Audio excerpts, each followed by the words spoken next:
Hello, everyone at the Rush Hour Sports Network. I am your host, as always, Jay Smooth, and with me is co host B Money. Sir, how are you doing? I'm good. Good, Another good. week down. Yes, sir. 1 week down and 1 week left before the Super Bowl. We are officially 1 week out. Well, we're going to be 1 week out on Sunday, that is, but we are essentially right around the corner. And I got to say, man, the conference title games were a lot of fun on both sides, but none more fun than our first game. I mean, you want to talk about monumental upset. Who saw the Bengals winning 27-24 over the Chiefs? And I mean, for a team that already beat them in the regular season, it certainly is a shock to beat them in the playoffs because the Chiefs are a different squad in the playoffs. And along with that, this is only Joe Burrow's second season. I mean, if you remember before, like we're talking last time Joe Burrow was even like playing essentially as a rookie. The man had his leg torn up because he had no offensive line. And now the man comes back and all of a sudden he's going to the Super Bowl. It's a crazy story within itself. And what's really crazy to me when thinking about the Bengals winning this game is how bad Patrick Mahomes choked up. I mean, after that big stop at the end of the first half, we're on that fourth and goal. Tyreek Hill did not get the touchdown. Instead of going for the field goal and going up 24-14, uh, Kansas City opted to just go for the touchdown, go for the kill right there and end it. They didn't get it. The momentum shifted. The Bengals took over the second half and eventually won the game. And what's insane is Mahomes just did not look like himself in the second half. The whole team collapsed essentially around him and collapsed with him in a way. And what's really insane is that it happened at home. It's not like this happened in Cincinnati. This happened in Kansas City, in Arrowhead. Mahomes, Andy Reid choking at home in a conference title game. You don't see that out of Mahomes. Andy Reid has choked before, but Mahomes, you don't see that out of him, especially in this on this stage. Like this was supposed to be a surefire win, and yet one of the worst performances. And what's even, I'd say the one thing that's probably more shocking than everything else that's already crazy. Mahomes played the worst out of all four quarterbacks that played, even worse than Jimmy G. Statistically, he played worse than Jimmy G. Wow. Yes, that is a fact. By the way, he played worse than Jimmy G did, and Jimmy G played better in defeat. Mahomes had the worst showing out of all four quarterbacks on conference championship Sunday. That's how insane this is, and that's how shocking this is. This was not supposed to happen, even though it went to overtime and the Bengals won in overtime. The Bengals. Look, I'll say this by the way, Bills fans. I know Bills fans are hurting, and Bills fans want the overtime rules changed. This is how you properly handle the overtime.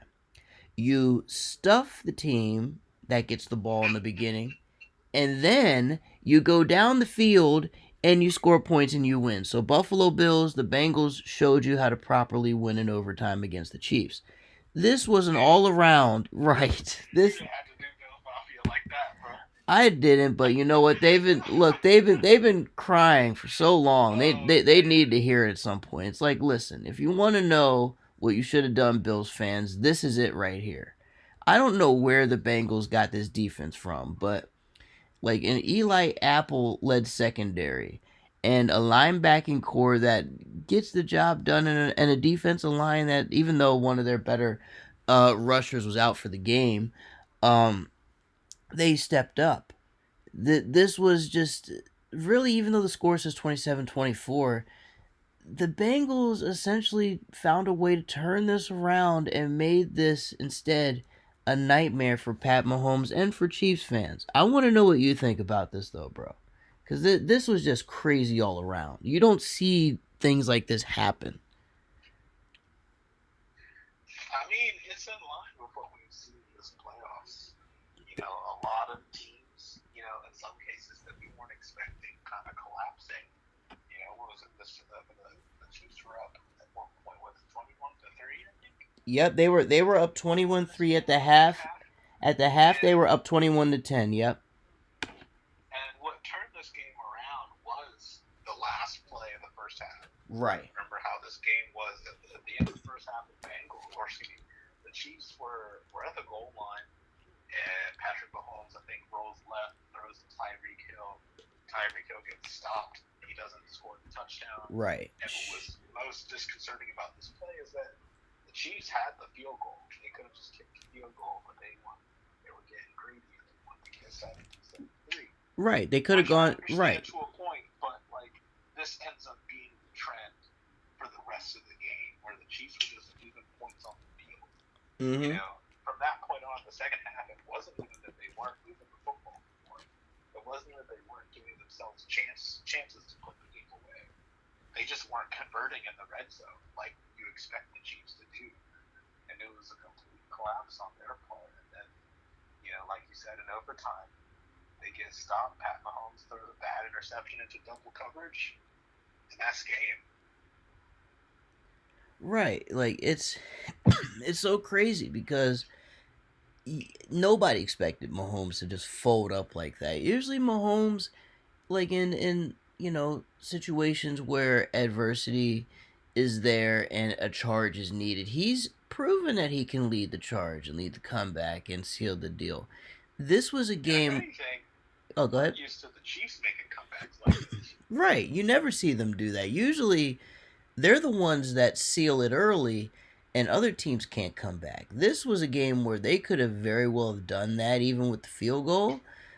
But like the Bengals, man, they didn't have any quit in them. They didn't lay down. Like Burrow came out the second half, and that offense just they completely erupted them. On defense, they disrupted Mahomes' flow to where the offensive line collapsed. Listen, Orlando Brown Jr. I respect the fact that the Ravens gave this man a shot, but look, that line right there, oh, that line was getting thrown around, man. I don't know what it is about that Chiefs offensive line, but they didn't do Patty any favors. And in some of the plays when they did do him favors, there was one play in particular toward the end of the game where Mahomes held the ball for what seemed like an eternity, and he was looking for somebody wide open, and instead of just throwing it away, or instead of maybe taking a shot, he would just take the sack. And normally Mahomes doesn't take the sack. He does the Brett Favre. He just tries to throw it. If it's a pick, it's a pick. If it's out the end zone, it's out the end zone. But Mahomes just froze. Like he stood there and he took and he's like taking sacks. And it's like, Mahomes, what are you doing? You don't take sacks. Normally Yeah, the man's launching the that was the ball. most worrisome thing about this game for Patrick Yes. Mahomes, especially in the second half. Looked completely not himself, uncomfortable, indecisive. You know, Right. He was um, mentally defeated, man. It was crazy to see. He was mentally defeated. And you know what? This is a reassessment yet again for the Chiefs, man. Cuz think about it. The Super Bowl, the Chiefs started to collapse. They showed chinks in the armor. Mahomes was beat up and it was one of the worst games they'd ever played. And then think about it again, bro. They start off this season slow. A lot of people, like, remember, we were talking at the beginning of the season. Are the Chiefs about to slow all the way up? Is this about to be the beginning of the end? And then, later half of the season, they win some games. We're like, okay, Kansas City's going to turn it up. It's the playoffs. Playoffs is clutch time for them. And yet, in one of the more in the most clutch of moments, they almost give it up against the Bills. The Bills gave them a good test, but in the end, they prevailed. But in this game, they had the victory in their hands in the first half, and they just completely fumbled the win. They fumbled the W in the second half, and they never recovered it. And it really raises questions, man. I mean, they made it to the Super Bowl last year, but they collapsed. They make it to the conference championship game this year and they collapse. What's going to happen next year with this team? Because this can't keep happening. At some point, you know, obviously the Chiefs dynasty talk is being slowed down now. If you notice, like not as many people are waving that flag, other than people in Kansas City. People in Kansas City are going to hold on to that because that's all they got. But people outside Kansas City, all the bandwagoners and even all the people just on the outside looking in, I think a lot of people are starting to notice the Chiefs bandwagon, not bandwagon, but the Chiefs dynasty momentum. It's slowing down a little bit, don't you think? Yeah, I agree. I agree completely. I think it's, they're withering a little bit. And the thing that I think is interesting for them, I mean, you talk about, last year's Super Bowl, we saw their offensive line get exposed. So that's what they, worked so hard to fix this year. And I feel like to a degree it got better this year. And once they did get going midway through the season, you know, they had it. And I mean, let's be honest, they should have won this game. They should be playing the Super Bowl.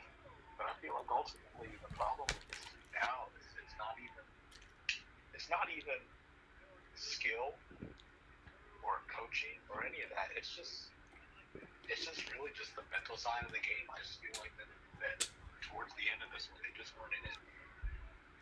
Yeah, man, they were completely defeated. They were done. They were just completely mentally and physically defeated by game's end, and it had a lot to do with the defense shutting them down. It had a lot to do with Burrow and the offense finding that rhythm that they didn't have in the first half. And even when the game was going into overtime, and even when the Chiefs won that toss, when the Chiefs won that toss, I'm thinking to myself, oh shit, here we go. They're going to seal this. But when that first stop happened in overtime, at that moment, that's when I knew the Bengals were truly going to win. I had a feeling they would win when they started storming back, but when you see the Chiefs just get shut down in their chance to seal this crazy game in overtime, they don't make that drive. You could just feel all the energy just be sucked right out of the team in one simultaneous play, man. Just one stop, and you just feel all that momentum just leave their body at that point. Everything they've had left to give, it felt like it was just taken out from them. And going into this offseason, this one's going to hurt for them, too. It's going to hurt for that Chiefs team because this was supposed to be a redemption year for them, with Tom Brady being out of the picture. This was supposed to be the Chiefs' clear path to going back to the Super Bowl and getting that redemption because last year they were heartbroken, and now 2 years in a row they've had their hearts ripped out in postseason play. First in the championship game, I mean in the Super Bowl, and now in the conference title game. And it seems as if they're gonna lose. They're probably gonna lose some pieces on the team. Not too many, but maybe a few. Eric Bieniemy may be on his way to head coaching a team if the league is willing to hire black players. I mean, hire black coaches. If they are, then he'll certainly be on his way out. But the Chiefs certainly have a lot of they have a lot of soul searching to do because this is now the second year in a row they have collectively ripped out the hearts of their fans, whether bandwagon or diehard. It's true. Absolutely, man. So we're gonna have to see what the Chiefs do. As for the Bengals, they move on to the Super Bowl, and we will get to their opponent right now, the Rams. Send Jimmy G packing in a 20-17 close game. Now, in this game, Jimmy G played a lot better than he did against the Packers. But what this game right here told me is that the Rams still have they're able to charge back even when they're down. But boy, there was a good portion of this game where it looked like the 49ers were going to seal this one, and I'm actually kind of surprised they didn't. They ended up blowing the lead. The Rams made it close to the very end, and they ended up winning by 3. They're going to go back to the Super Bowl. This time they're going to have Matty Stafford. They're going to have, the stacked up team, the stacked defense. They're going to have OBJ fresh off of leaving Cleveland and exposing Baker Mayfield for being a bum. Um, you know, they're going to have their cast of characters there, but man, you can't help but feel like the Rams barely got into the Super Bowl and barely escaped out of this game. What do you think? Yeah, I mean they had to come back and win this one, and it was a little bit surprising because Niners have a good defense too. Yes. But I mean, we've also seen this Niners team, barely escape a few games this postseason as well. Absolutely. Debo they kind Samuel's of been got helping. Okay. they kind of got lucky in Green Bay on the Right. punt that Right. sealed it. And then they kind of got lucky that Dallas was dumb enough to run a cold the QB sneak last. So we've seen the Niners kind of give up some leads before, Right. and get lucky a little bit. So it's Absolutely. it's not entirely surprising, um, you know, but I think for the Rams, you know, I think they've shown this postseason that they've actually you think of all three of their postseason games, they've won them all different ways. They beat, um, they skull dragged the Cardinals in the wild card round, and then They sure they enough did. barely hung on to a lead after some fluky fumbles against the Bucks, and then they get a comeback win against the Niners. So we'll see what type of Rams team we get in the future. But as for the Niners, Mm-hmm. now we move ahead to next year. It's Trey Lance time. Jimmy G is gone. Everyone knows Jimmy G is gone. Yeah, that's Um, true. and man, things are looking up. I think for the Niners. No one expected them. I feel like even though they were just in the Super Bowl a couple of years ago, I think no one expected them to get as far as they did this year. And yet here they were. And I think Trey Lance is going to be all right for them. And that defense. And let's not forget that one of the reasons why the Niners have been so hot and cold in recent years is because they've dealt with so many injuries over the past few years. Mm-hmm. And this year was no exception. I believe um, half of their secondary or most of their secondary was backup players, and they were playing well, in the latter half of the season and the postseason. So I think the Niners have a lot of promise to make some noise in the future, especially with the way Debo Samuel came out this year, you know, and Elijah Mitchell, their other running back, I think the rookie, who's going to get some good touches. Right now, he's a good receiver for them. And of course, George Kittle, the guy.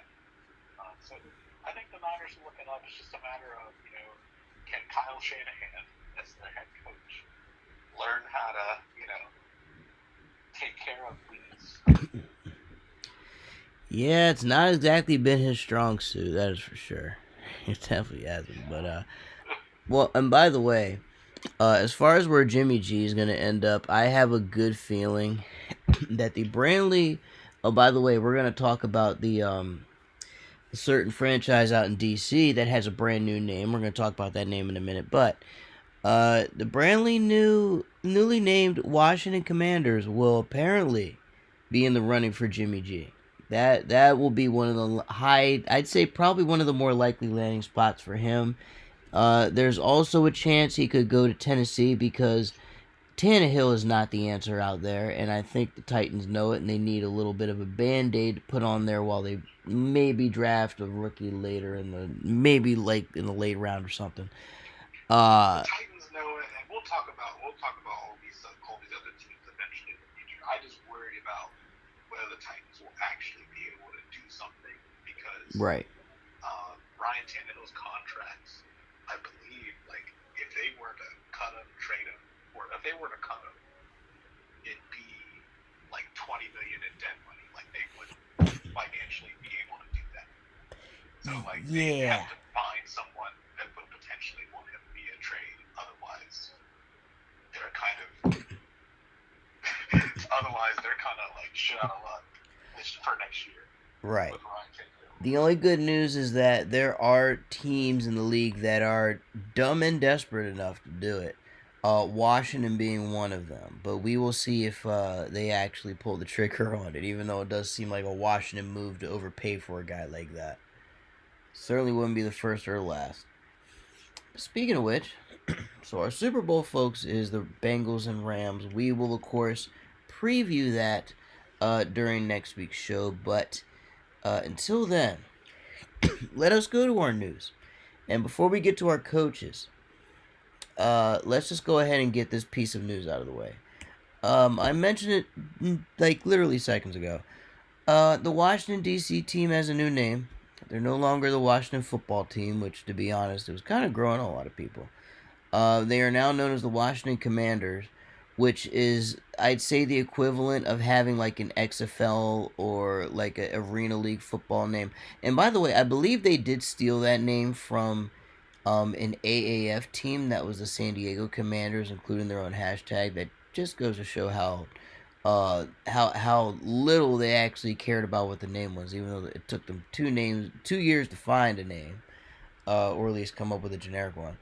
The uniforms, by the way, look like it looks like one of those generic, like one of those generic uniforms you'll see in like a Madden series when you see some YouTuber uploading like a my team story mode or something, and they create a team. That's what it looks like.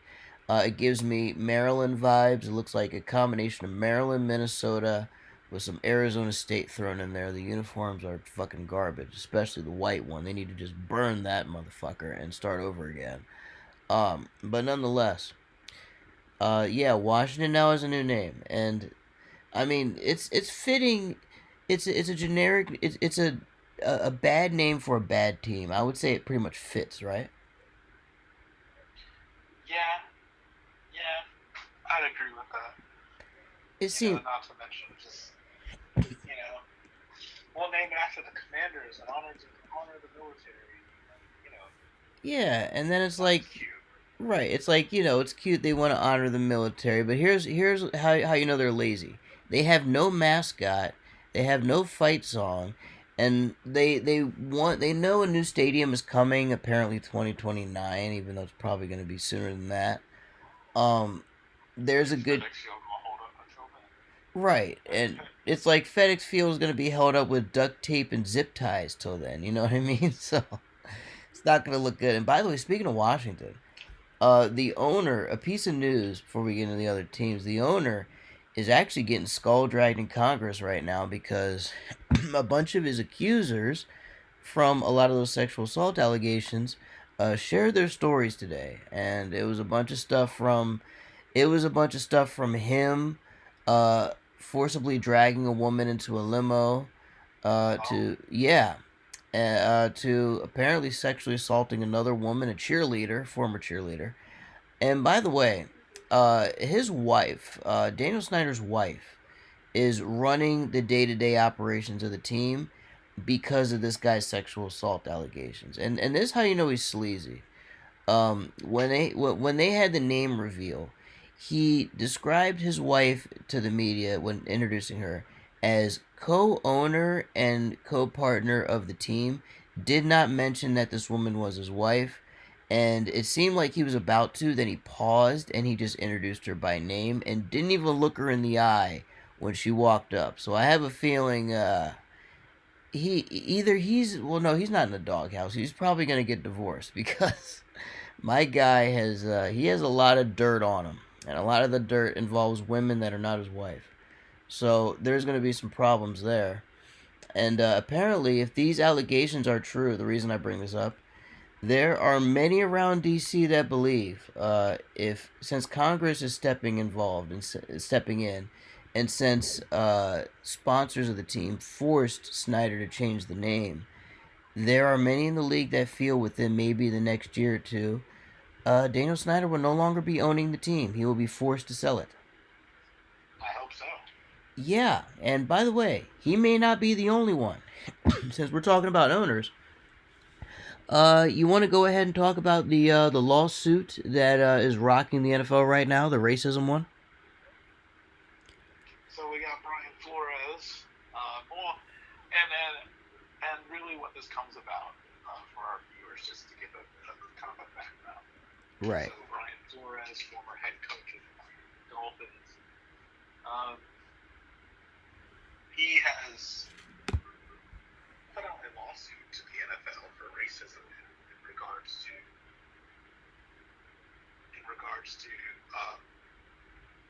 his ability to find a job as a head coach. And just, it's not a good look for the NFL right now, just because of the fact that right now, currently this off season, we've had a surprising year where we're about to talk about it, where 9 teams have been looking for new head coaches. Wow. And Oh, hold on. Looks like our call got interrupted there. Hold on, I'm gonna call him right back. But yeah, we have teams that are currently looking for new coaches right now. And it's quite a long list. I'd say it's weird though because at the moment, you have stuff with ownership, you have stuff with other teams. Oh, there we go. We got him back. You all good? yeah, All I right. guess maybe I Uh, lost the call. Oh, it's all Um, good. But anyways, you were talking about the coaches, I believe. yes, so out of the 9 teams that are looking for head coaches this year, 5 of them have hired new coaches. A sixth one is expected. The Vikings are expected to hire um, Kevin O'Connell from the Rams, but that won't be official until after the Super Bowl. Yes. Um, but again, out of those five, six people, none of them have been coaches of color or are black. That is All of them correct. have been white male head coaches. So, Yeah, and uh, and actually, it's not funny. the best Uh, look. right. Definitely not the best look. You are correct, and I'm glad you bring up the Vikings because they actually brought in Jim Harbaugh from Michigan to interview. And what's interesting is they interviewed the man multiple times, including a 9-hour interview today. But at the end of that interview, they didn't walk away with a deal. Harbaugh was forced to go back to Michigan on National Signing Day, which is like Christmas for all these college coaches. So he lost out on some recruits because he literally packed his bags thinking he was leaving Minnesota and now has to go home without a deal. So they had the chance to go after like a Patrick Graham and Eric Bieniemy. They could have even gone after what's my man's name? Not Flores, but there's another black coach I'm thinking of that they didn't hire.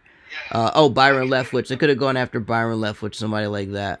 But they didn't do it. Instead, they go after some fresh-faced white guy that is going to be coaching the Super Bowl on Sunday and is not even available to like see them in person yet. And yet you have other candidates of color sitting there that are ready to be presented tomorrow.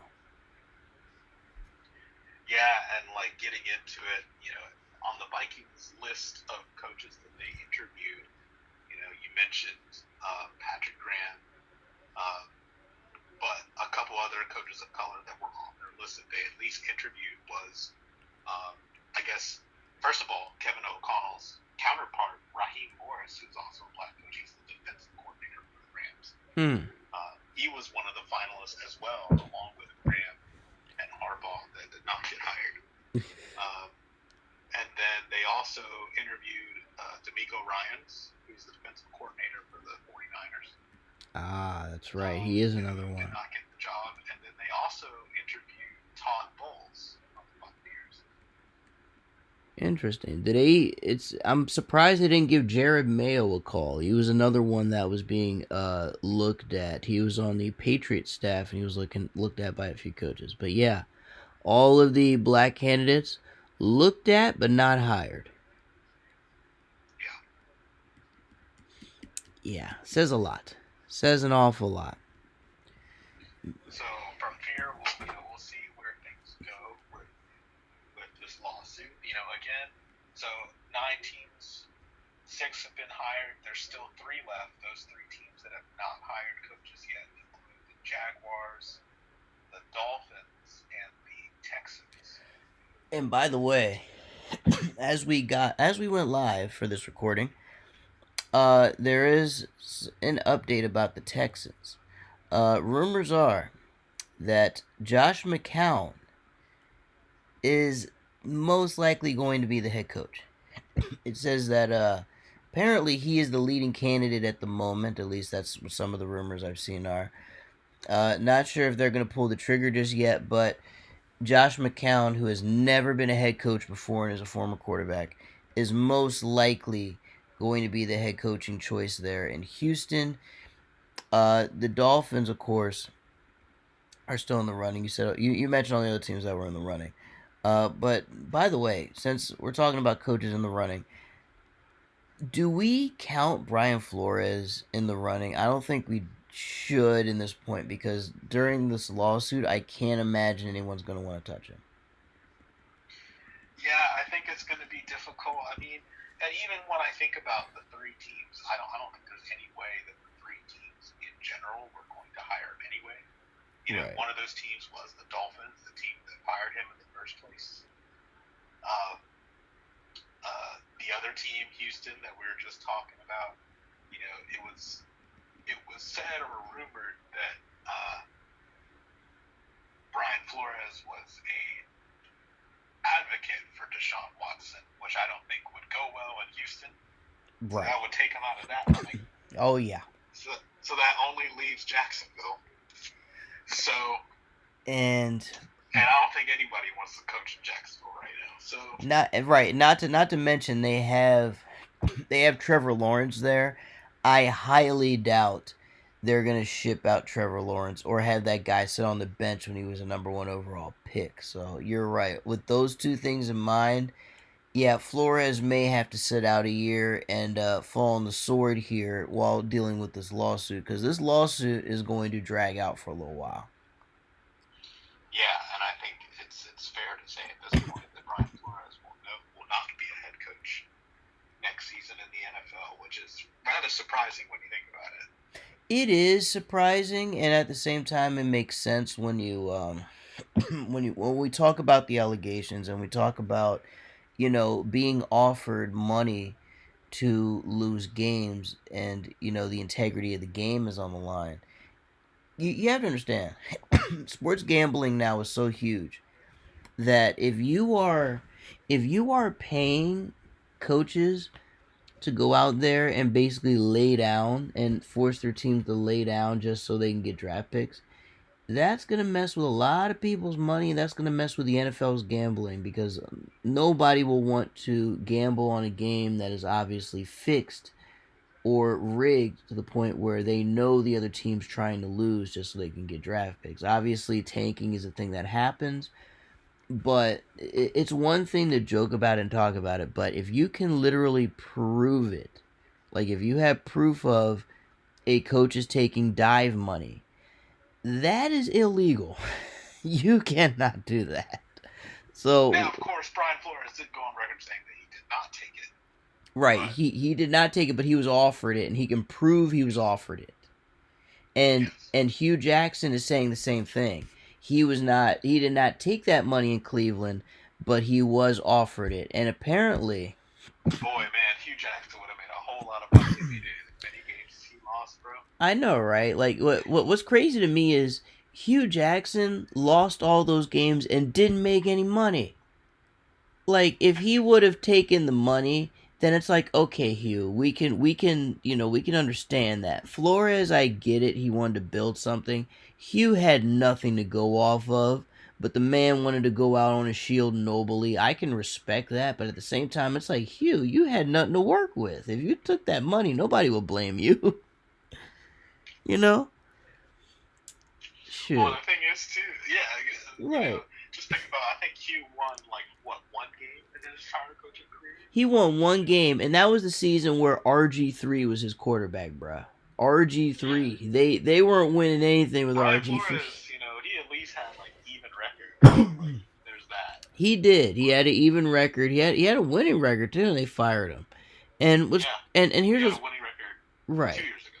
That's true. Absolutely, absolutely. So yeah, it's crazy because Flores was actually trying to build something, and management is like, no, we have our own plan. And yet, Flores's plan was the one that was working, and management couldn't handle that, so they had to get rid of him. So it's weird though. Like with Hugh Jackson, he had nothing to work with. So if he took that dive money, really, the owner didn't even shouldn't have even had to offer him money. All he had to do was look at the roster and be like, "Oh, we're not winning nothing this year." You know, he didn't need to do all uh, that. So if he really offered Hugh that money, he basically wasted his own time and incriminated himself in the process. Did Jimmy Haslam? He'll probably lose his team if they find out he did that.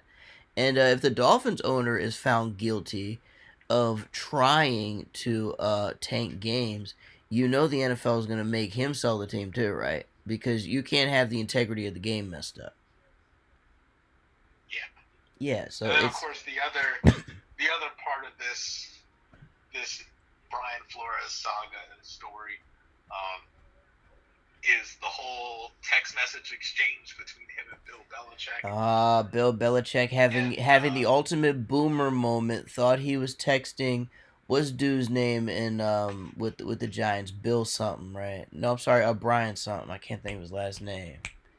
The white dude. Dabble. Yeah. Dabble, yeah.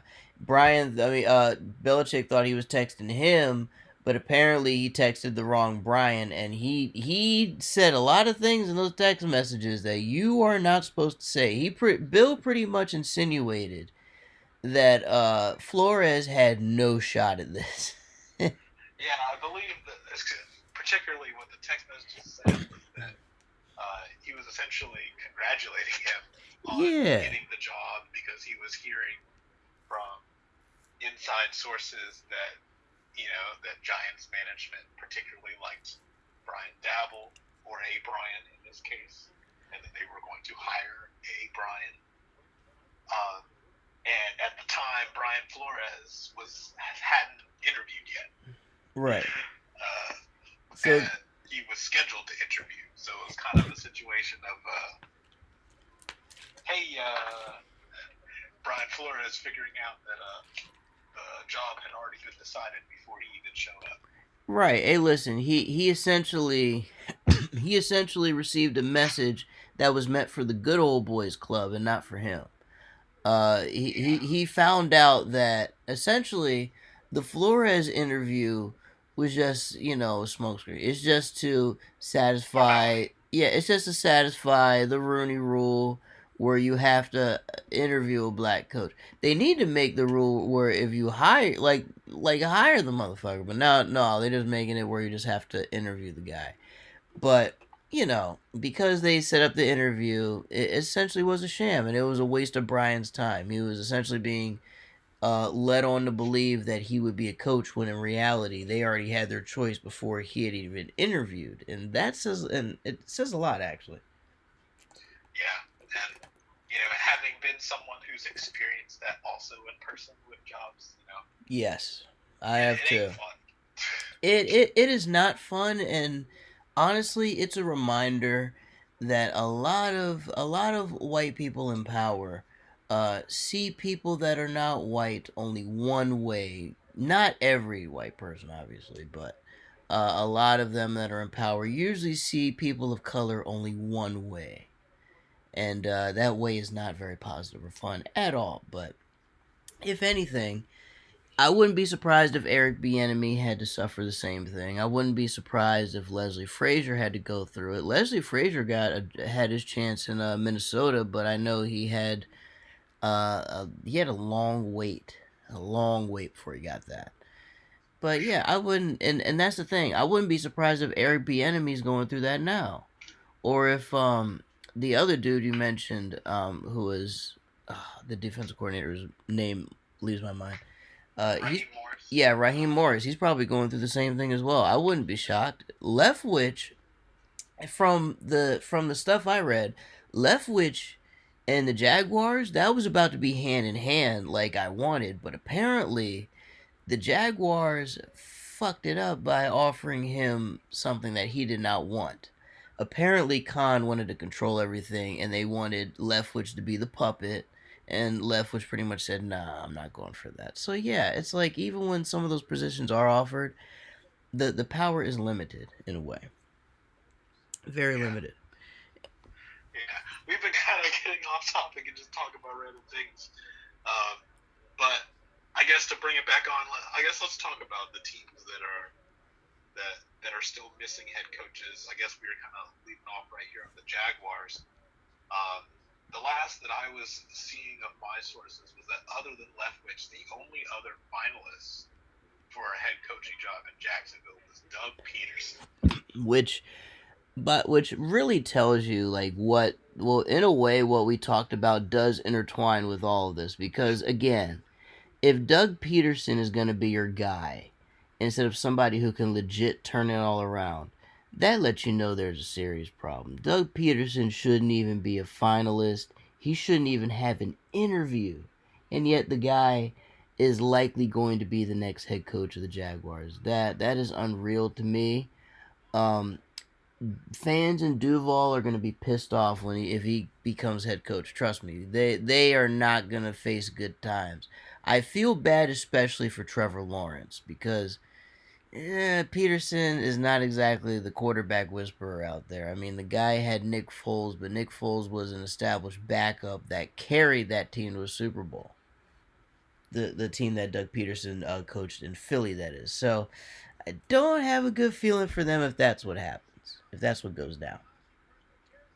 Yeah, yeah, and my theory too, also that I'm wondering Mm. for Byron Leftwich missing out is that I wonder with the news of, I guess we can talk about it briefly, Tom Brady finally retiring officially. Yeah, about time. That, About time. yeah, yeah, Shit. but I wonder also with that for Byron Leftwich, is that a sign that Bruce Arians is next You know what? I in the wouldn't. I coming wouldn't. weeks? It's funny you say that. I actually wouldn't be shocked because Brady is leaving. Antonio Brown tried to pretty much wreck that locker room. They're probably gonna lose a few more pieces as well, and it looks like their future at quarterback. By the way, we didn't talk about this, but Brady retiring, it leaves a void open at quarterback because right now, if the Yeah, Bucks were to go week one, their quarterback is going to be Kyle Trask, who is an unknown bum sitting at the end of the bench. You don't want that guy as your day one starter because you don't know what he is. He's been behind Brady the whole time. So you know what? I wouldn't be shocked if the Bucks end up with the whole rebuild thing. Maybe they go after a Jimmy G. Maybe they go after Russell Wilson. Maybe they go after like a Matt Ryan or somebody like that. They certainly need somebody like if they feel like that. And actually, you know what? Another name that could very well be with the Bucks. Aaron Rodgers. He could very well be over it's there. possible, It is but possible. The only thing is like they have a lot to still rebuild on, and there are too many question marks in terms of their future because you know Arians is kind of non-committal. Now that Brady's gone, will Arians come back? We don't quite know that yet.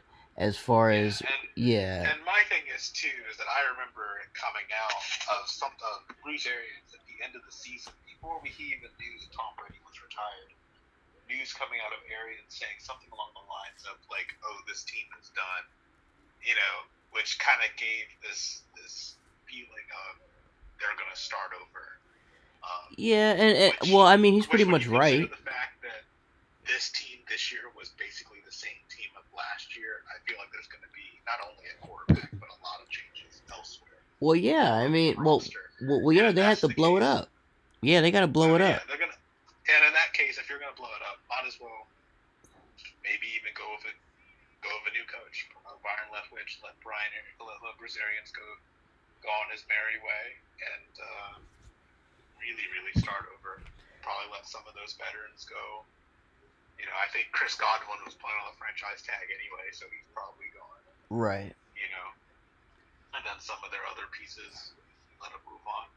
So Left I and wouldn't be surprised. And yeah. if that's the case, a quarterback like an Aaron Rodgers or whoever is probably not going to go there just because they'll probably be looking for some sort of like stopgap, like some Ryan Fitzpatrick type. I don't think it would be Matt Ryan because the Falcons wouldn't trade him because Falcons actually still have their rights for Matt Ryan, and It, they would not trade him to the division. right. It could But be Jimmy G it because could be Jimmy G. It could be maybe they might be able to take on a Ryan Tannehill contract. Probably not. yeah, I was Uh, about to say I don't know if they can afford that uh, or even want well, I to. mean, it depends on who they get rid of. Uh, that they might be able to take that on, something like that. I It's don't know. yeah, because Kyle Trask is not going to be their day one starter. That's just not going to happen. Well, and And even still, maybe on a rebuilding team, he can at least contend for the starting job. Yeah, well, yeah, he They're can not get. expecting much. Well, yeah, he can contend for it in training camp or you like practice or something. But like a real game, no way in hell. Unless everybody else is injured, then go for it. But yeah, it's gonna be somebody. It's not gonna be like a franchise unless they feel like they can do something. But if not, then it's just gonna be somebody middle of the pack that they can work with for like a year or two, and then move on from there. So that's pretty Yeah. much where their fate's gonna lie. But and I'd say the only other piece of news out there is that the Broncos are actually for sale. I believe it was like $4 or $5 billion the last I checked. Oh yeah, I remember hearing about it. Yeah. That's another team. That is another team that is gonna look incredibly new next year. I imagine they're gonna go after, we're gonna talk about it after Super Bowl, but yeah, that's another team that's gonna look Well, the pretty new. Broncos are a team we can talk about right now because Right. they got a new head coach, Yeah, new offensive coordinator, that's true. all of that. That's true. So let's go ahead and let's talk about the Yeah, Broncos let's for a go for second. it. So, All right. so the Broncos, their new head coach is Nathaniel Hackett, who was previously the offensive coordinator from the Packers. That's right. They've also already named their new offensive coordinator. It'll be Justin Alton, who was the tight ends coach for the Packers this past Interesting. year. So, So a lot of Packers coming to the Mile High City that this means coming year. that means they are likely trying to make a play for Aaron Rodgers. I wouldn't be shocked if that was the case. Cause I and but mean, I think it would make sense. I mean, this Broncos team, I've talked about them a lot on this show, is a team that I think that's been kind of one or two pieces away from right. contending. And I mean, think about it. If they brought With the in biggest Aaron, piece right? being a quarterback. Right, you bring in Aaron Rodgers, and then obviously Devonte Adams going to be right behind him because he's going to go where Rodgers goes. You bring that guy in with the Jerry Judy and the other weapons for Rodgers. That Cortland Broncos, Sutton. yeah, Oh right. man. Cortland Sutton. That's what I mean, bro. Like that offense is going to look brand new and dangerous. Not to mention Melvin Gordon running the football. Whew. Oh my good. And Rodgers would love a back like Gordon to help lighten the load a little bit. So that Their offensive line isn't too bad either. yeah, man. So hey, it And seems hey, their defense showed that they can keep up even without Von Miller. yes, that is very In the second true. half of the year. That is very true. That defense without Justin Simmons, Bradley Chubb and company, they were that's holding it down. that's true. Chris Harris still there? No, Chris That's Harris is right. in Oh, that's right. He's not. Los Angeles with the Chargers. That's right. There's another DB But that is there that I'm thinking of who is. but they did draft Patrick Surtain. Yeah, that's who I'm thinking of. I knew it was some DB that they had actually picked up. Well, yeah, they drafted this one. But yeah, that was doing pretty good. But yeah, Patrick Surtain is actually he's one of their. I believe he was leading the DBs for a little while, like in terms of like turnovers and whatnot. But Yeah, he had a pretty good rookie season. I think. Let me see who else is with them. I think they also had a couple good pieces out there. yeah, so that's the thing, man. So that's the yeah that's the thing. It's like with the Broncos, it all lines up for a play with Aaron Rodgers and Devontae Adams. Whether they actually land them, we'll find out. But it seems like with all the moves they are making, it only makes sense. And plus, I imagine John Elway he's at the point now where he's like, you know what, fuck this shit, man. I need me a quarterback at some point, and he's probably ready to spend. Like he's ready to actually not even spend. We're talking overspend. Like this motherfucker. He's been so desperate for a quarterback for such a long time since Peyton Manning actually. Peyton Manning was like the last legit quarterback the Broncos had, and Peyton Manning had a dead arm when he arrived. So they're desperate for one. I wouldn't be shocked if they just go all in, like all the way in, and decide to get one. I'm expecting it. I mean, like that's been the problem for this team since the beginning that they haven't been able to develop quarterbacks. So they've had to rely on bringing people in like a Peyton Manning, um, like maybe Aaron Rodgers. Who knows? By the way, the other corners that I was thinking of was Kyle Fuller, who Ah, as well as Bryce Callahan. Those two. Ah, that's right. I gotta say, man, that's hey, look, that's a pretty solid squad right there. If they can land Rodgers and Adams, they're gonna be a problem next year. They're gonna be a problem. This is gonna be a huge offseason for the Broncos. They're gonna have new owners. They're gonna have new owners.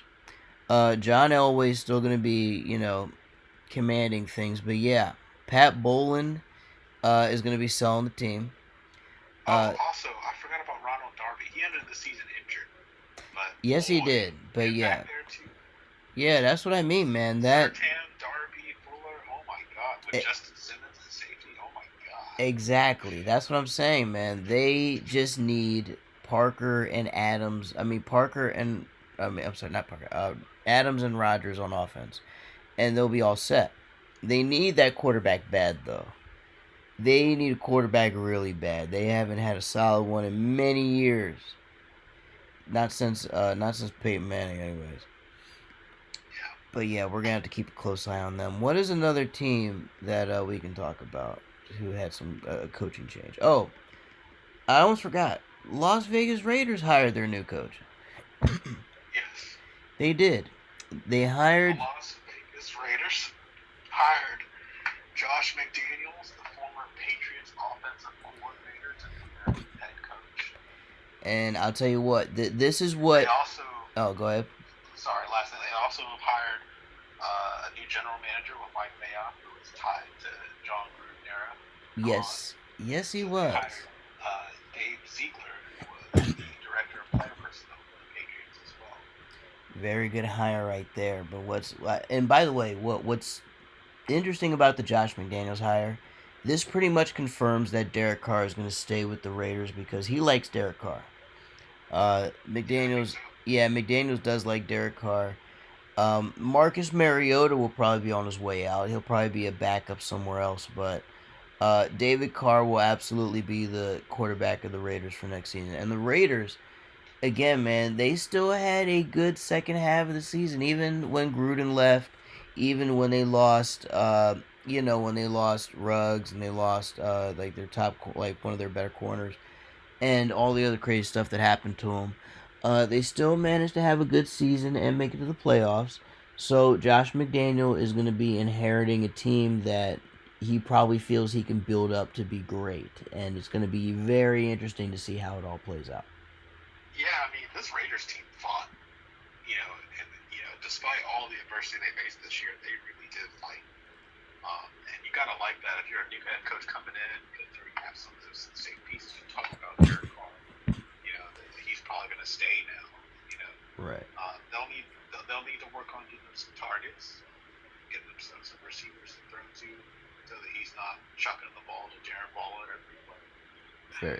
Um, and their defense, I thought, did a great job of coming into its own this season. I'm interested to see what they do. Of course, Rich Bisaccia, before being promoted to head coach, interim head coach, he was the defensive coordinator, and obviously with him not getting the job, he's not staying. So the Raiders Right. will be signing a new defensive coordinator. They're in the process of interviewing and figuring out who that's going to be. But Right. with some of the pieces they had this year, Max Crosby, Yannick Ngakwe up front, it'll be interesting to see how that defense fares next year, and whether they're going to be as strong or even better than they were this year. Because I remember prior to this year, their defense was a huge weakness. So for them to Yes, come it on was. the way they were this year was huge for them, I think. Yeah, I agree, man. This is going to be I'd say a very important year for them. And even though it's going to be Josh McDaniel's first year as coach, it's going to be an important one because it's essentially going to set the tone for how his entire coaching reign will be. So, gonna be interesting to see what happens there. What other squads made some coaching hires this week? Yeah, so coaching hires, looking for another one. How about let's talk about, I guess we already talked about the Vikings a little bit. Let's talk about the Chicago Bears, Matt Eberflus. Yeah, that's right. But yes, for the Vikings though, yeah, we did get a new coach and everything. But oh, by the way, Ziggy will. Oh no, we got us a new order. But anyways, to the Bears. The Bears hired Eberflus, who I. It's funny. I first saw the name and I'm like, who the hell is that? They hired a guy who essentially is going to try to work his best with Justin Fields in that offense because they desperately need the work. But that defense certainly needs to be built back up as well. Uh, they hired him, and by the way, they also hired the Colts DB, Alan Williams, to be defensive coordinator. Alan Williams coming from the Indianapolis Colts, so he's going to be working with the DBs there. Actually, no, he's going to be defensive Yes. coordinator, so he's going to try to get that defense in order. He did a good job with the Colts defense this past season. So, Yeah, uh, I say the Colts yeah, defense was doing pretty well. I mean, for me, I thought the strongest part of the Colts defense was their front seven right, and not the secondary. So we'll see how that works out. Um, but yeah, Alan Williams is their new defensive coordinator. So that defense, as you said, I think has some room to grow.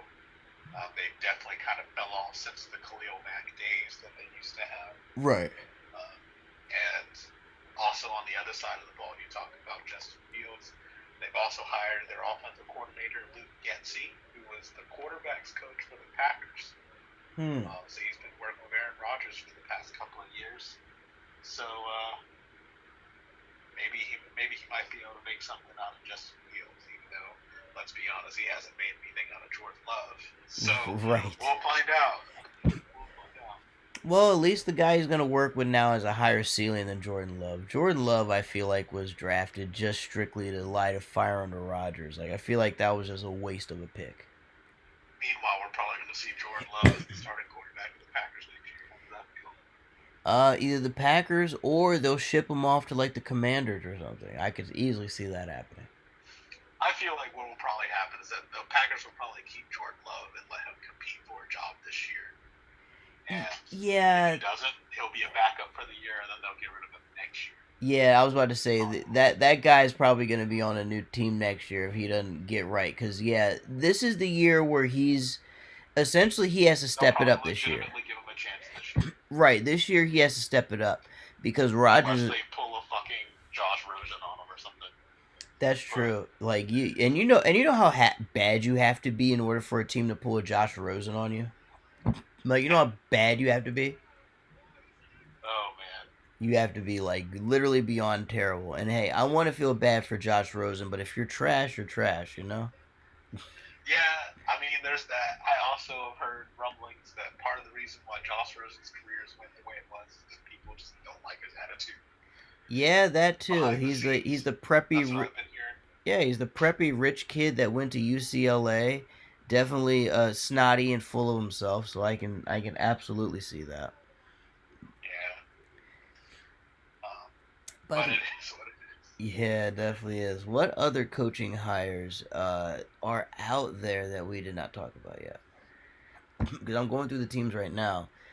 Looks like The New York Giants. ah, that's right. I think this is the last completed hire that we haven't talked about. Brian Dabble, we haven't really delved into it. We hinted at it. Yes, that's They true. also hired a new general manager, Joe Schoen, who's their assistant general manager. And they also hired ex Northwestern quarterback and Chiefs quarterback coach Mike Kafka to be the Giants OC. Yes. Mike Kafka. I do remember that guy. He was a bum in Northwestern, but I do remember him. That guy looks familiar. He can probably coach, but he definitely can't play. So hey, they might get something there. But as far as who this Debo Boyle guy is, he's coming from Buffalo, right? Dabble is coming. Yes, he's coming from Buffalo. I heard all that. So he's a Buffalo product. What's interesting here, they built up something special out there in Buffalo, and now he goes from upstate New York to New Jersey, where he has to deal with New York media in New Jersey, which is the weirdest thing ever. But Yeah. not just that, he also has to try to rebuild what seems to be a completely broken Giants offense.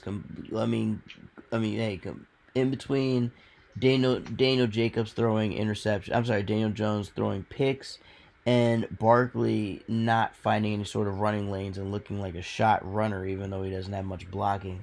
That offense looks absolutely abysmal. The defense can't even hold back fans that are charging through at like some concert or a game or something. They can't hold anyone back. And quite frankly, they need an entire revamp. So I don't know if this is going to be a rebuilding process or what. But I mean, I'm expecting it to be a full rebuild.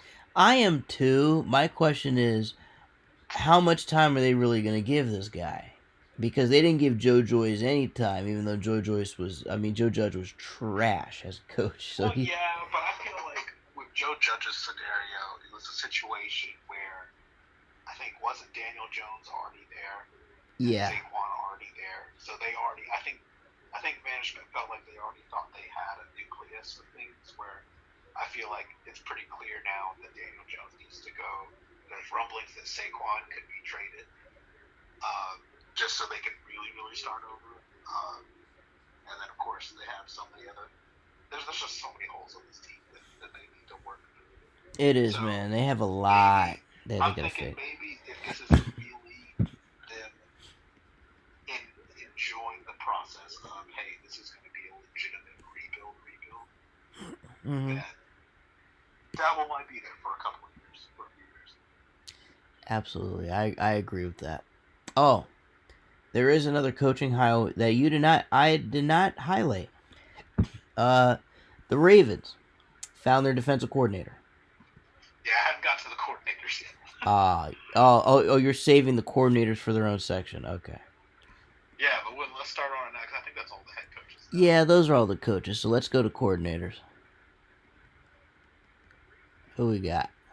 You want to So, go? as you mentioned, the Baltimore Ravens defensive coordinator, they made a hire, Mike MacDonald, who is the former defensive coordinator of the University of Michigan, who, for those college football watchers and fans out there, I believe they were in the college football playoffs for the first time ever, had one of their best seasons And in a also beat long Ohio time. State, their longtime rival, for the first time since Harbaugh became coach, which goes to show how bad he has been before that. Um, Yeah. and I will say the other thing about McDonald, led not only helped lead the team to the playoff, they got kicked in the face by the team that ended up winning the whole thing. So actually, no way. I'm sorry. They were beaten up by Georgia. Georgia did not win, but they were skull dragged in the first round of it. So, hey, Mike McDonald, thanks for getting them to the dance. You know what I mean? Um, Yeah.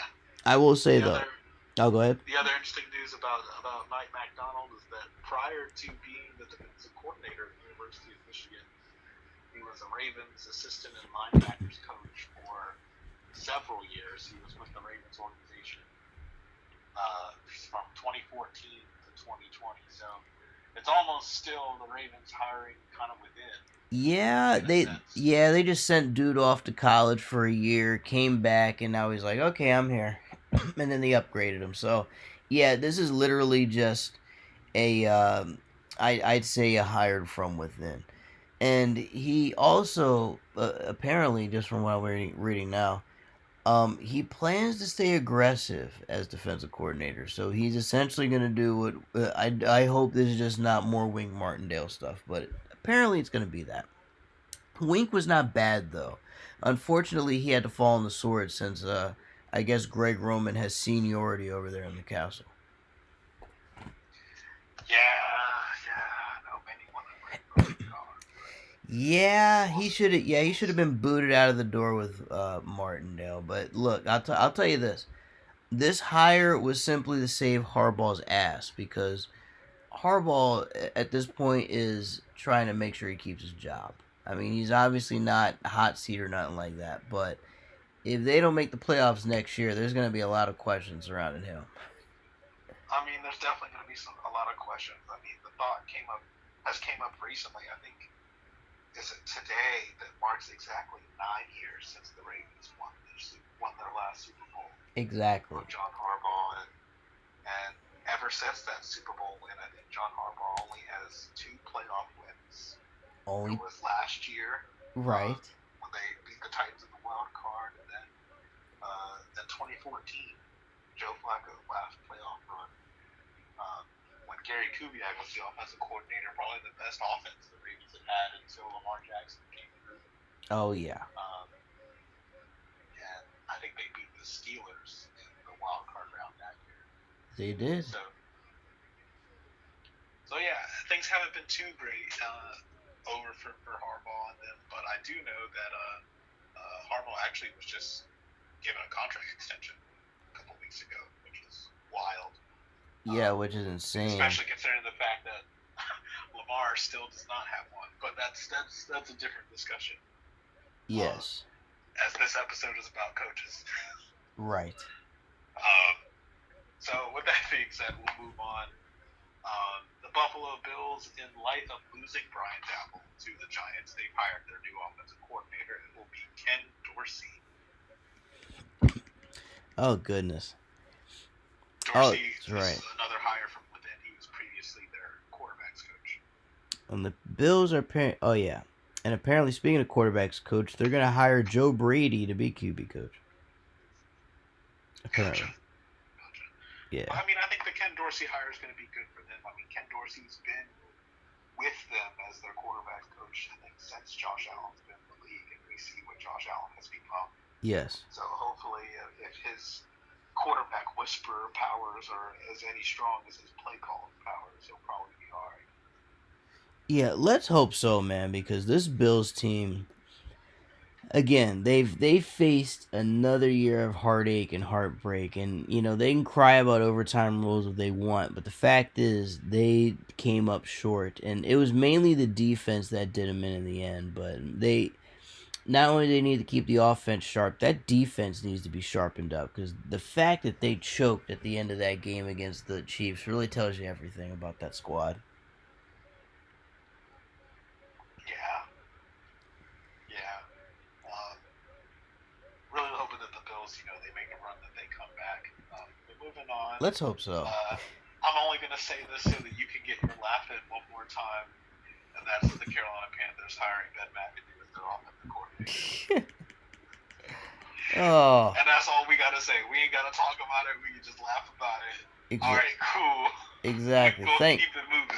Thank goodness. I mean, and listen, folks, if you wonder why I chuckle at it. I mean, just look up Ben McAdoo's history. That's all you need to know. Just Google the man's history. It is atrocious. You don't want that man anywhere near your facilities, and yet Matt Rule and the Panthers are like, come on in. That lets you know where the Panthers are going to be in 2022. And I hate to say it to Carolina fans, but yeah, you guys are going to be the shitter this year. I hate to say it. Then the last major coordinator hire. So with the Packers losing Nathaniel Hackett and Luke Getzey, they go ahead and hire Adam Stenovich, who was previously their offensive line coach and run game coordinator. He's now going to be their offensive coordinator. They do. And also, I should mention, since we're talking about the Packers, the Broncos hired the Packers Justin Outen as offensive coordinator, and the Vikings hired as quarterbacks coach Clint Kubiak. I guess that's Gary's son. Yeah, yeah, yeah. So a lot of people from that Packers tree are being just sent out all over the damn place. It's going to be interesting to see what the Packers are going to do in terms of coaching and revamping that staff a little bit. Even when knowing that Rodgers is not going to be there. Yeah, it'll be interesting to see what the Packers do. And then I guess I'm just wrapping up with a couple teams that we haven't talked a whole lot about. Mm-hmm. Or to reiterate again, and this is really just the teams that haven't hired coaches yet. Uh-huh. So the first one, really just, I'm going to give you, again, the team who their finalists are reportedly, Mm-hmm. who you think might get the job. One of them we'll start with is a team that we've already talked a little bit about. That's the Houston Texans. I know you talked about Josh McCown. Yeah. Being expected or being one of the finalists. I know the other finalists were Brian Flores, surprisingly, and also Jonathan Gannon, who was the Eagles' defensive coordinator. That's interesting right there. And you know what? I think he would be a better hire than Josh McCown because McCown doesn't have a whole lot of experience. coaching or coordinating. He Well, has that's my problem with McCown altogether because like he doesn't have any coaching experience at all. it's just like with the Cowboys and Kellen Clemens when they tried to push him into the coaching market. And it's like McCown is good at being a bum quarterback. We don't know how he is as a coordinator or coach yet. Kellen Clemens, good at being a bum quarterback. We don't know about his coaching or any of that yet. So yeah, I'm with you. I don't really like it necessarily.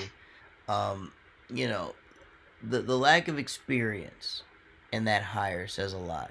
They took David Culley for 1 year and they fired him in a season where Deshaun Watson couldn't play because the owner wanted to drag his feet about the whole situation with the sexual assaults.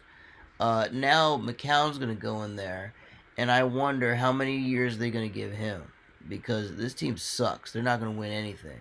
Is he just gonna be another one and done coach or what? So it's gonna be interesting to see what the Texans do from that standpoint. Yeah, I think so too. Yeah, if I had my pick, I'd probably go with someone along the lines of um, probably Gannon, if not Flores at this point. So Oh yeah. that's my mindset. Um, At this point, I think any black coach will be better than Josh McCown. We can all agree on that. yeah. Um, the other team that's getting down to the wire with their head coaching views, we have the Miami Dolphins, the team that fired Brian Flores. Their two finalists are reported to be Mike McDaniel, who is the Niners offensive coordinator, Hmm. and Kellen Moore, who was the Cowboys offensive coordinator. Boy, if they hire Kellen Moore, that team's going to be in the shitter just like the Texans. Because once I again, mean, they're already in the shitter anyway. well, listen, this is a new level of shitter we're talking about. We're talking about bringing in a guy with literally zero head coaching experience. You don't get any lower than that. You know what I mean? You don't get any lower than that. You have some coaches who have coaching experience from other levels who come into the NFL and are garbage. We're talking about a former bum quarterback who wants to play head coach because he's never played head coach before, hasn't even played coordinator before, and he's about to have control of an entire team. I mean that is as low as it gets. You can pretty much wave the white flag and guarantee that the Dolphins are not going to win anything as long as he's there. I wonder if they're going to offer him any money to throw games because honestly, with that roster, they shouldn't. But if you're going to bring in Kellen Moore, you may as well tell everybody that you're going to tank the season because that's exactly the same. Because that's essentially the same thing. Kellen can't coach them up. Yeah, yeah, it'll be interesting to see how Miami tackles that situation. I'm sure the viewpoint is that Kellen Moore, for as much flack as he's gotten, I mean Dak Prescott has become a really good quarterback over the years, so they're hoping that maybe he can do some of the same things with Tua. But that's all good and all, but that doesn't do anything for the play calling woes that they've had over in Dallas. Absolutely. And hey, it's a shame that the Dolphins took themselves out of the Deshaun Watson running because now they're going to have to stick with Tua and they're going to have to make something out of him. Management is hoping he becomes something. And honestly, I hope he does too because if you go through all that effort to tank for the guy and he doesn't become anything, you set your franchise back a good 5 years. Yeah. Yeah. And then the final team that we'll talk about this evening, and then we're going to call it, Am I we're right? going to call this episode, is a team we haven't talked about yet, and they're also relatively early in their coaching process because, or this is their hiring process because the coach firing or stepping down happened relatively recently, and that's the New Orleans Saints. They don't Yeah. have any finalists yet because they're still in the first round of interviews. They haven't finished everyone yet, but some of the Yeah. names on this Saints list, along with familiar names like Brian Flores, Byron Leftwich, Doug Peterson, some other names that are on this list that are notable. Uh, a lot of people have been thinking that, number one, they have a couple of in-house guys that are in the running. Dennis Allen, who's their defensive coordinator, who I believe a couple of times during the season I think Sean Payton missed a game or two for COVID. Dennis Allen was the interim head coach for those games. Um, and then also their special teams coordinator, Darren Rizzi, is also in the running. And then another familiar name that is being thrown around that's scheduled to get interviewed.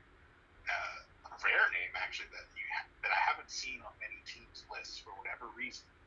But we're going to talk about him. That's Eric Bieniemy. Yeah, it's well. First of all, it's refreshing to hear his name in the mix for once. Uh, Bieniemy should receive. Well, he's the guy that's probably the best one to get that job. Like he's the best candidate.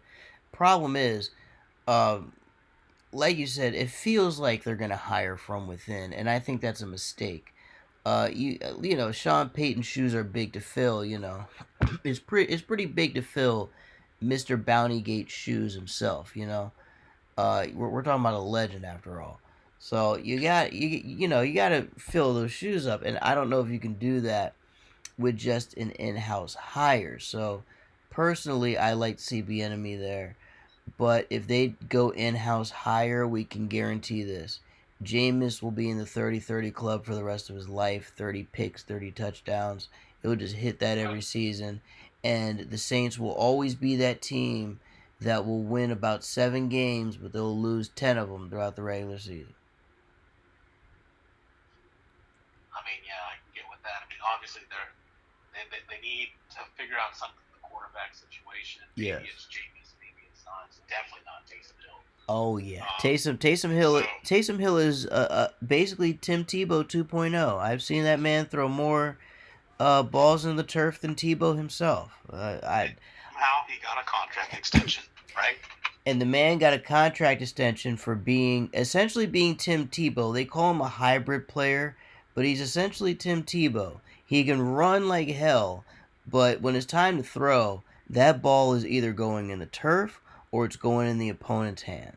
He's essentially Tim Tebow. That's what the Saints paid for, and that's why I feel like they're headed for a dangerous spot because yeah, you hire from within, but it's like your choices are you either have to work with Jameis Winston or you have to work with Tim Tebow 2.0, the Walmart brand Tim Tebow. It's like take your Great value. right, great value. It's like take your pick, man. That's I don't know why you give a guy like that a contract and call it a hybrid player. He's not a hybrid. He's a great value Tim Tebow. He's Tim Tebow on Wish, you know? Yeah. You don't pay a guy like that. You don't give him anything. You don't even give him the pennies out of your pocket. What you do with a guy like that is you send him to like the USFL, AAF, XFL, even send him to Canada, and you let him run around like he's a track star. You don't let him do that over in the NFL where he can get killed just for wasting everyone else's time and money. So Yeah, yeah, I agree. so yeah, I this agree. the Saints are pretty much cooked like gumbo this year. At least it feels that way. Yeah. We shall see, though. Yeah, well, that does it for Hell yeah, man. Fucking coaching news as of today. hell yeah, knocked all that shit out. Got all the coaches down, and folks. Uh, also, we should let you know uh, it is Pro Bowl week, which means nobody gives a shit, and will essentially take a break off of football. I mean, yeah, nobody's gonna watch that. Not even gamblers will throw money on it. Uh, but essentially, ladies and gentlemen, take the week off, take the moment to breathe and enjoy life, because next week's when the fun begins around here because it is officially Super Bowl week. Rams and Bengals. It'll be at 6:30 Eastern Time on Sunday, February 13th on NBC. It is going to be huge. It is going to be the Rams as the away team, the Bengals as the home team. The Bengals are going to be a big time underdog. A lot of people are going to be on the Joe Burrow bandwagon. They already are in a way. And this essentially is kind of a must win for the Rams considering the whole team was packaged together like an all-star team before the season ended. But we're going to get to all of that next week, including making picks, and also next week we are going to update the coaching situation like we monitor every single week. Is there anything you'd like to close with before we get out of here? Nah, we'll see you next week. Good stuff. We will see you all next week. Have yourselves a good weekend. It is going to be a nice show weekend. But next week, folks, the madness begins. We will cover the Super Bowl. We will cover all the the coaching situations and the behind the scenes situations, because obviously the Daniel Snyder stuff is probably going to intensify within the next week, and I imagine within the next week we're going to see a lot of coaches filling some vacancies that we will obviously let you guys know about. So until then, folks, enjoy yourselves. Have a great rest of your week. Have a great weekend. B Money and I are out.